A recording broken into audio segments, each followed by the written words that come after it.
my husband and I met in college and dated for a while, and then we got married in 1984 in New York.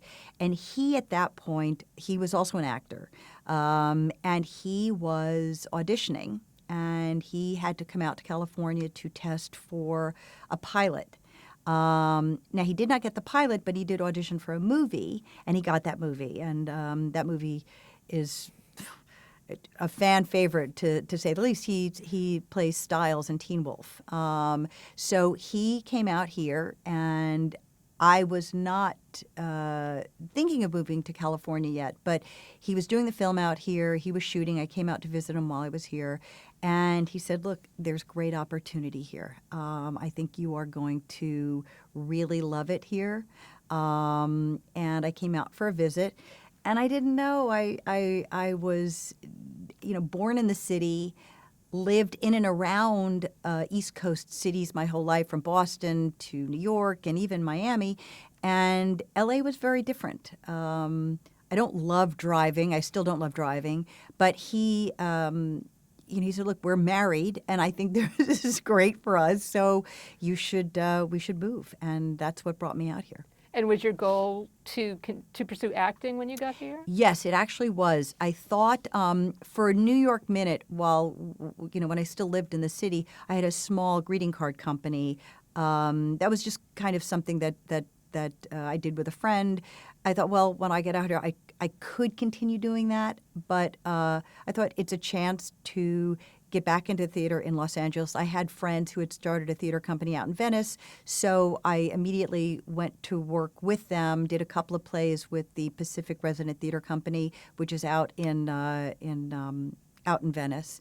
But that wasn't paying the bills. And I had two friends in California, one friend who had started the theater company, and the other was my roommate in college and is my best friend to this day, and that was Gina Davis. So Gina introduced me to her agent, and I thought, well, maybe I could do this. I said I needed a job.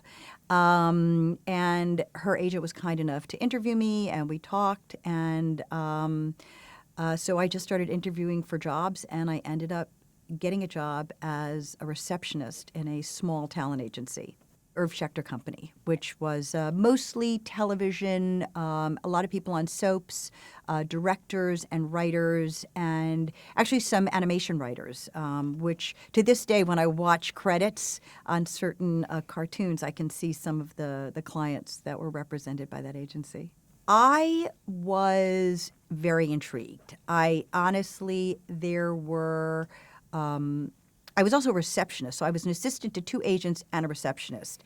And I'm a volume-oriented person. I like doing I'm a multitasker, and I like doing a lot of things at one time. So the answering phones, talking to acting clients, dealing with packages coming in, filling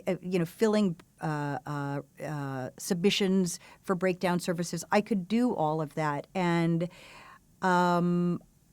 something sparked my curiosity, and what I realized very early on, the training that I had as an actor, the questions that I would ask as an actress would be the same questions that other actors would be asking about auditions. So the talent agent I worked for, who was such a lovely man, a guy named David Windsor, who had opened the Brett Adams office out here and the Gage Group at that time there were still medium-sized agencies that were thriving. Not so much anymore, but in those days there were. And he saw that when I was getting information on the phone, when I was talking to other actors, that I had a gift of supplying them with relevant information. When I'd be talking to other casting directors, when I was booking appointments, I was asking the right questions. So very early on, he said, "I think you can do this. If you're interested, I think you can be an agent." But I've always had a very academic approach to things. So I thought, well, okay, where do I go to agent school? Where do you take the agent class? And he said, well, you're kind of taking it. This is it. You sit on the phone with me. You'll learn how to negotiate. And I said, okay, I think I can do this. And he franchised me as an agent. I was very grateful, and I started signing my own clients, many of whom are working to this day.